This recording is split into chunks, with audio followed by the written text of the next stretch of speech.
दोस्तों, मैं आनंद वर्मा एक बार फिर से आप सभी का स्वागत करता हूं। इस वीडियो में हम जानेंगे पॉलिनेशन एंड अनफ्रूटफुलनेस के बारे में, जो कि BSc agriculture fundamental of horticulture में बहुत ही इम्पॉर्टेंट रोल प्ले करता है। तो फिर इसके अंतर्गत हम जानेंगे pollination, type of pollination, self pollination, cross pollination, mechanism promoting self pollination, cleistogamy, chasmogamy, mechanism promoting cross pollination, dicliny, dichogamy, self incompatibility, male sterility, often cross pollinated species के बारे में। और फिर उसके बाद में प्रॉब्लम्स ऑफ अनफ्रूटफुलनेस के बारे में जानेंगे।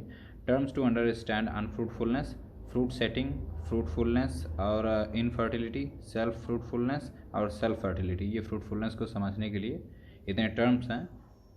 तो फिर नेक्स्ट है फैक्टर अफेक्टिंग अनफ्रूटफुलनेस। तो इंटरनल फैक्टर होते हैं, एक्सटर्नल फैक्टर होते हैं, जिसमें मोनोसियस, डायोसियस, हेट्रोस्टाइली, डाइकोगैमी एक्स्ट्रा के बारे में जानेंगे। और साथ ही में जानेंगे कुछ एक्सटर्नल फैक्टर्स जैसे टेम्परेचर हुआ, लाइट हुआ, ठीक, इन सभी के बारे में जानेंगे।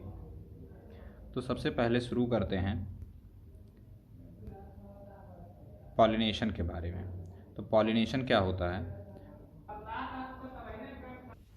तो pollination refers to the transfer of pollen grain from anthers to stigma. मतलब पॉलिनेशन जो होता है वो पॉलन ग्रेन का एंथर से स्टिग्मा तक पहुंचना, the surface of the stigma, वहाँ तक पहुंचना ही पॉलिनेशन कहलाता है। जो प्लांट होते हैं वो पॉलिनेशन और फर्टिलाइजेशन के थ्रू ही सीड का डेवलपमेंट करते हैं। तो pollination can be accomplished by the cross pollination और बाय सेल्फ पॉलिनेशन। इसका मतलब ये है कि जो पॉलिनेशन है वो दो तरीके से हो सकता है, ठीक। तो एक होता है उसमें क्रॉस पॉलिनेशन, ठीक, और दूसरा होता है सेल्फ पॉलिनेशन। अभी हम इनके बारे में अलग अलग जानेंगे। तो टाइप ऑफ पॉलिनेशन में हमने जाना दो प्रकार के पॉलिनेशन होंगे, एक सेल्फ पॉलिनेशन और दूसरा क्रॉस पॉलिनेशन। और पॉलिनेशन के बारे में हमने जाना कि pollination just only refers to the transfer of pollen grain from anthers to stigma, यानी पॉलन ग्रेन का एंथर से स्टिग्मा तक पहुंचना, यानी सरफेस ऑफ द स्टिग्मा तक पहुंचना ही क्या है? पॉलिनेशन है, ठीक है। और हमने इसके प्रकार जाने, दो प्रकार हैं, एक cross pollination and self pollination, ठीक। अब सेल्फ पॉलिनेशन की हम बात करते हैं। Self pollination is most like inbreeding, ठीक है, और यह जनरली एनिमल प्लांट्स में होता है या फिर जो कहते हैं शॉर्ट लिव प्लांट, उनमें होता है, ठीक है। और जो सेल्फ पॉलिनेशन होता है इसमें फ्लावर जो होता है वो हर्मेफ्रोडाइट टाइप का होना चाहिए, ये उसके लिए मस्ट कंडीशन होती है। But in the most of the species self pollination is not complete and cross pollination may occur up to 10 to 5% और almost 5%। मतलब ये था कि जो सेल्फ पॉलिनेटेड स्पीसीज़ हैं उसमें भी कहीं ना कहीं क्रॉस पॉलिनेशन देखने को मिलता है, वही 5% के हिसाब से। तो जो डिग्री है क्रॉस पॉलिनेशन की सेल्फ पॉलिनेटेड स्पीसीज़ में होने की, वो कुछ फैक्टर्स पे डिपेंड करती है, जैसे किसी भी क्रॉप की वैरायटी क्या है, इन्वायरमेंटल कंडीशन जैसे तापमान हुआ, वह स्थान कौन सा है, वहाँ की इडेफिक कंडीशंस और ह्यूमिडिटी भी काफ़ी हद तक मायने रखती है इस मामले में। थर्ड पॉइंट आता है सेल्फ पॉलिनेशन और फिर उसके बाद है क्रॉस पॉलिनेशन। तो सेल्फ पॉलिनेशन जान लेते हैं। सेल्फ पॉलिनेशन की डिफिनीशन है, pollen from an anther may fall on the stigma of the same flower leading to the same self pollination or autogamy। अब जो सेल्फ पॉलिनेशन होता है इसे ऑटोगैमी भी कहते हैं, और इसमें ये होता है कि जो पॉलन ग्रेन हैं वो एक ही प्लांट के फ्लावर्स के बीच में इंटरेक्ट होते हैं, यानी कह सकते हैं सेल्फ पॉलिनेशन यानी ऑटोगैमी को, pollen from an anther may fall on to the stigma of the same flower, ठीक। ये जनरली एनुअल होते हैं, इनके लिए जैसा कि मैंने बताया हर्माफ्रोडाइट फ्लावर होना चाहिए। क्रॉस पॉलिनेशन यानी एलोगैमी, इसे एलोगैमी भी कहते हैं, और इसमें होता है कि pollen from anther may fall on the stigma of the flower of another plant. इसमें उसी प्लांट के फ्लावर पे नहीं होगा, किसी दूसरे प्लांट के फ्लावर, जैसे पपाया वगैरह में होता है, पपाया स्ट्रॉबेरी वगैरह में किसी एक फ्लावर जो होगा वो फीमेल फ्लावर होगी और दूसरा प्लांट होगा उसका मेल फ्लावर, वहाँ से ले जाके एंथर दूसरे प्लांट में, प्लांट वेरी कहते हैं, ठीक है। फ्लावर तो ऑलमोस्ट वेरी करेगा ही जब प्लांट वेरी कर रहा है, ठीक। तो इसमें एक नोट पॉइंट है जो ध्यान देने वाली बात है जो सेल्फ पॉलिनेटेड स्पीसीज़ हैं उनमें भी क्रॉस पॉलिनेशन देखा जाता है और इसका अनुपात तकरीबन 5% के आसपास होता है। इसमें कुछ चीज़ें निर्भर करती हैं, जैसे कि मैंने बताया था, variety, environmental condition like temperature, humidity and location. ठीक है, और तो इस तरह से हम सेल्फ पॉलिनेशन और क्रॉस पॉलिनेशन भी जान गए। थर्ड, आखिरी अगला पॉइंट है मैकेनिज़्म प्रमोटिंग सेल्फ पॉलिनेशन, यानी ऐसे कौन से मैकेनिज़म्स हैं जो सेल्फ पॉलिनेशन को प्रमोट करते हैं। तो ठीक, इसमें सबसे पहले आता है क्लिस्टोगैमी और दूसरा है कैस्मोगैमी। तो क्लिस्टोगैमी में होता है कि flower do not open at all, flower जो होता है वो खुला नहीं होता है, फ्लावर इनक्लोज्ड इन्वायरमेंट में होता है, फ्लावर बंद होता है, उसकी जो पंखुड़ियाँ होती हैं वो उसे ढके रहती हैं, उसकी स्टिग्मा और एंथर को। तो इस केस में तो मजबूरी हो जाती है ना सेल्फ पॉलिनेशन की, क्योंकि इसमें foreign pollen can not reach the stigma of closed flower, क्योंकि जो फॉरेन पॉलन होते हैं, जो बाहर दूसरे फ्लावर के पॉलन ग्रेन हैं, वो थोड़ी ना उस पर आके इंटरेक्ट कर सकते, क्योंकि वो पंखुड़ियों से ढके हुए होते हैं। फ्लावर का स्टिग्मा और एंथर एक इनक्लोज्ड इन्वायरमेंट में होता है जो कि बाहर से कोई इफेक्ट नहीं कर सकता। इस ऐसे केसेस को क्लिस्टोगैमी कहते हैं और इस केसेस में सेल्फ पॉलिनेशन ही होता है। दूसरा बात है इसमें कि कैस्मोगैमी, कैस्मोगैमी भी क्लोज्ड इन्वायरमेंट में होता है, लेकिन इसमें जो ये फ्लावर ओपन होता है वो आफ्टर पॉलिनेशन होता है, यानी फ्लावर ओपन तो होगा, स्टिग्मा वगैरह सब बाहर आएंगी दिखेंगी, लेकिन आफ्टर पॉलिनेशन, यानी pollination process has taken place. तो इन दोनों केस में, यानी क्लिस्टोगैमी में ये था कि एक क्लोज्ड इन्वायरमेंट में होते हैं स्टिग्मा और एंथर, यानी ये पंखुड़ियों से ढके हुए होते हैं, तो ऐसे में तो सेल्फ पॉलिनेशन होगा ही, क्योंकि बाहरी किसी भी पॉलन का, यानी फॉरेन पॉलन का can not reach to the stigma of the closed flower. ठीक है, सिंपल सी बात है। और दूसरा कैस्मोगैमी था, कैस्मोगैमी में फ्लावर क्या नाम है उसका, पॉलिनेशन हो जाने के बाद ही फ्लावर ओपन होता है। तो ऐसे केसेस में जब पॉलिनेशन हो ही चुका है फिर फ्लावर ओपन होना, फिर पॉलिनेशन कोई मतलब नहीं बनता। तो कैस्मोगैमी ये है कि आफ्टर पॉलिनेशन, जो क्लोज्ड इन्वायरमेंट में होता है, आफ्टर पॉलिनेशन फ्लावर होता है, ओपन होता है। ठीक, फिर अगला है मैकेनिज्म प्रमोटिंग क्रॉस पॉलिनेशन। देखो, मैकेनिज्म प्रमोटिंग सेल्फ पॉलिनेशन में दो ही टर्म है, क्लिस्टोगैमी एंड कैस्मोगैमी। ठीक, अब जो क्रॉस पॉलिनेशन का मैकेनिज्म है उसमें काफ़ी टर्म है, इसे ध्यान दीजिएगा इसमें। तो पहला आता है डाइक्लाइनी और यूनिसेक्सुअलिटी, एक ही बात है। ये किसी फ्लावर की एक ऐसी कंडीशन होती है जिसमें फूल या तो स्टेमिनेट यानी मेल फ्लावर होगा या फिर पिस्टिलेट यानी फीमेल फ्लावर होगा। और ये डाइक्लाइनी दो प्रकार के हो जाएंगे, मोनोसी एंड डायोसी। तो मोनोसी कंडीशन में staminate and pistillate in same plant, यानी एक ही प्लांट में मेल एंड फीमेल पार्ट होंगे। ठीक है, फीमेल फ्लावर होंगे एक तरह से कहें। देखिए, यहाँ फ्लावर अलग अलग हैं, एक ही नहीं है फ्लावर, ठीक है, लेकिन प्लांट सेम है एक ही प्लांट में।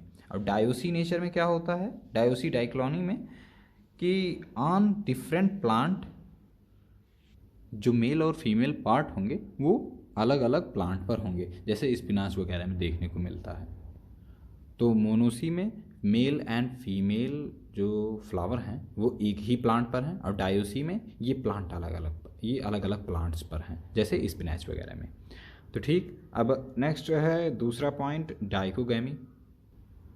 तो डाइकोगैमी ज़्यादा कुछ नहीं है, कि इसमें ये होता है कि एक सेम हर्माफ्रोडाइट फ्लावर जो होता है उसमें स्टेमन एंड पिस्टल्स जो होते हैं, इनके मेच्योर होने में जो टाइम लगता है वो वैरी करता है।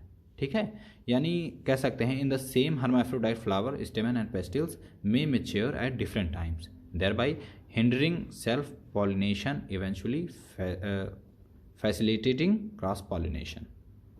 तो डाइकोगैमी में ये कहा जा रहा है कि जो पिस्टिल्स यानी फीमेल पार्ट या फीमेल फ्लावर है वो बाद में मैच्योर होता है, और या फिर किसी में पहले मैच्योर हो जाता है। तो अच्छा, इनके पहले मैच्योर होने पर, बाद में मैच्योर होने पर, जैसे कि जो मेल पार्ट है यानी स्टिमिनेट जो है उसके पहले मैच्योर होने, पिस्टिल के बाद में मैच्योर होने, या फिर पिस्टिल के पहले मैच्योर होने, इन सब में लगता है कि दो प्रकार होने चाहिए। दो प्रकार होते भी हैं, जिसमें आते हैं डाइकोगैमी में दो प्रकार, प्रोटोजीनी एंड प्रोटेंडरी।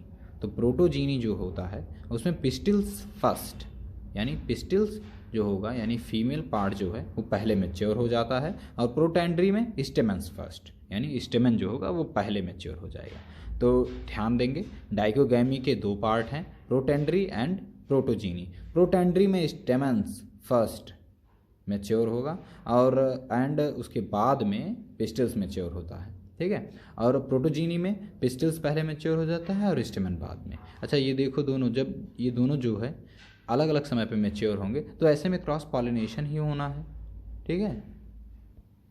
फिर तीसरी बात आती है सेल्फ इनकम्पैटिबिलिटी की।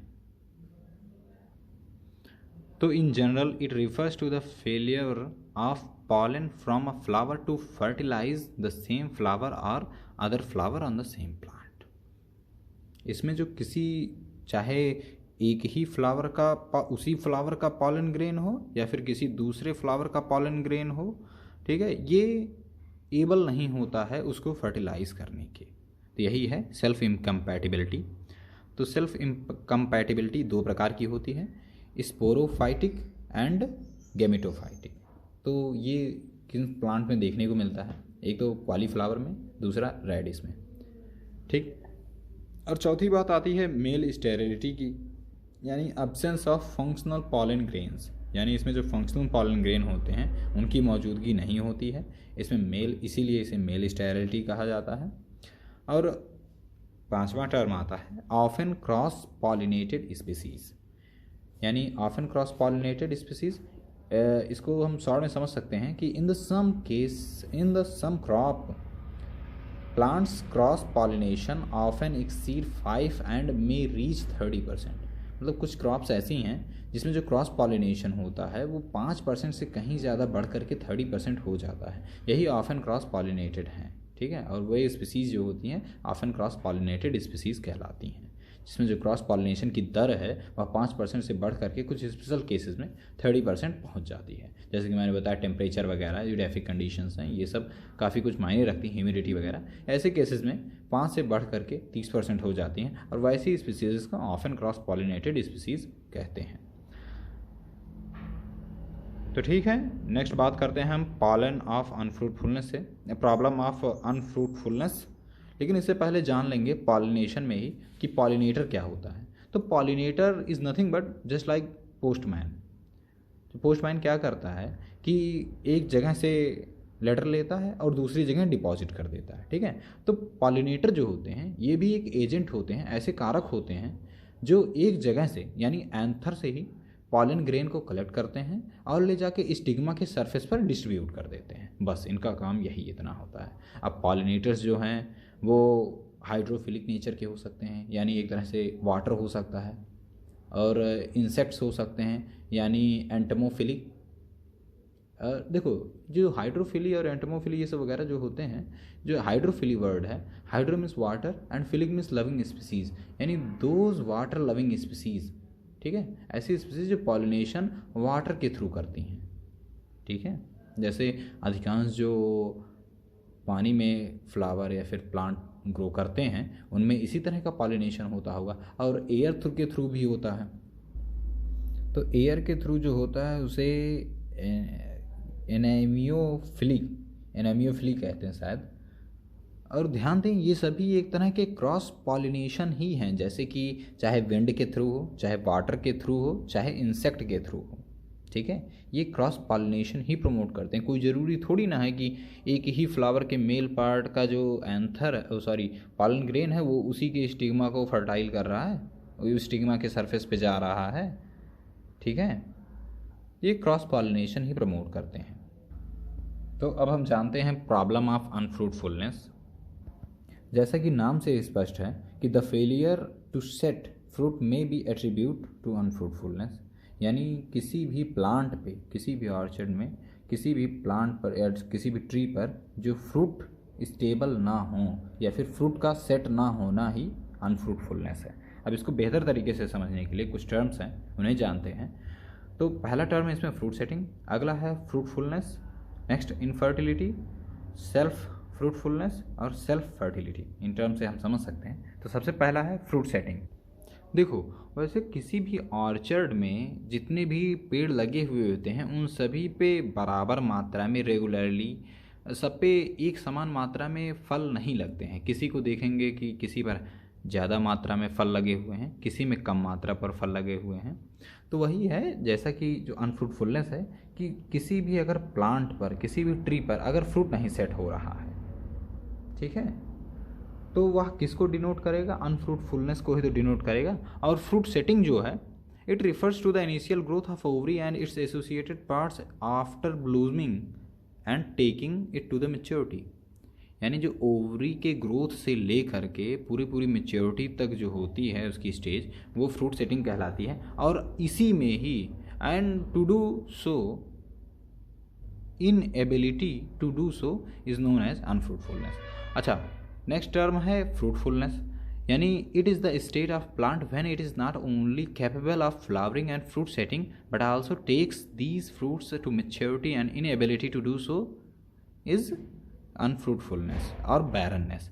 यानी जो इसमें होता है, किसी भी ट्री को जो फ्लावरिंग के लिए कैपेबल है, यानी जो फूल धारण करता है और बाद में फल भी धारण करता है, ऐसे में ये जो मेच्योरिटी तक में फल बनता है, यह जो प्रक्रिया है, यही प्रक्रिया ना हो तो वह क्या कहलाएगा?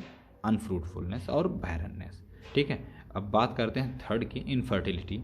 यानी इनफर्टिलिटी में ability of plant not only to produce fruit but develop viable seed and the inability to do so refer the sterility और इनफर्टिलिटी। यानी जी ये किसी भी प्लांट की एक एबिलिटी होती है जिसमें कोई भी प्लांट एक वाइएबल सीड जनरेट करता है, ठीक है, और इसी में ही यही प्रक्रिया ना होने की प्रक्रिया क्या कहलाती है? स्टेरिलिटी, बांझपन या फिर इनफर्टिलिटी। ठीक, अब यहाँ पे एक ध्यान देने वाली बात है कि all fertile plants are fruitful, कि जितने भी फर्टाइल प्लांट हैं उनका फ्रूटफुल होते ही हैं, यानी फ्रूटफुल होने के लिए फर्टिलिटी कंपलसरी है। But all fruitful plant are not fertile, इस टर्म को ध्यान देंगे, all fertile plants are fruitful, ठीक है, but all fruitful plant are not fertile, यानी सीडलेस फ्रूट। नेक्स्ट अगला है चौथा शायद, सेल्फ फ्रूटफुलनेस, यानी ability of a plant to mature fruits after self pollination. यानी ये किसी भी प्लांट की जो एक क्षमता होती है कि सेल्फ पॉलिनेशन के बाद वो फ्रूट बनाए, और यही ना बना पाए तो वह अनफ्रूटफुल रह गया। अब सेल्फ फर्टिलिटी यानी capacity of a plant for the production of viable seed after self pollination, यानी सेल्फ पॉलिनेशन के बाद में किसी भी प्लांट का एक वाइएबल सीड फॉर्मेशन क्या कहलाता है? Self fertility. और यही ना हो तो क्या होगा? अनफ्रूटफुल प्लांट रह जाएगा। ठीक है, अब नेक्स्ट जानते हैं फैक्टर्स अफेक्टिंग अनफ्रूटफुलनेस। इसमें कुछ इंटरनल फैक्टर्स होते हैं, कुछ एक्सटर्नल फैक्टर्स होते हैं। और इंटरनल फैक्टर्स में evolutionary tendencies, genetic influences and physiological factors, ये तीन होते हैं, यानी evolutionary, genetic and physiological factors. तो इसमें मोनोसियस नेचर आता है, मोनोसियस, डायोसियस, इसके जो टर्म है इवोल्यूशनरी टेंडेंसीज हैं जो, उसमें मोनोसियस आता है। और मोनोसियस क्या होता है? यानी मेल और फीमेल फ्लावर सेम प्लांट पे होंगे। ऐसे में कोकोनट, पीकन नट एंड हैजल इसके एग्जांपल्स हैं। और डायोसियस में क्या होता है? इसमें जो मेल एंड फीमेल फ्लावर होते हैं वो अलग अलग प्लांट पे होते हैं। Male and female flower has been set on the different plant. इसमें जैसे पपाया आता है, डेट पाम आता है एंड स्ट्रॉबेरी, ठीक है, जैसे कि मैंने पहले बताया था। और हेटेरोस्टाइली मोस्ट इंपॉर्टेंट टर्म, इसमें लेंथ ऑफ जो स्टाइल होती है अदर प्लांट के कंपैरिजन में, अदर प्लांट के फ्लावर के अदर पार्ट के कंपैरिजन में डिफर्स करती है, वेरी करती है, या फिर डिफरेंट साइज़ की होती है।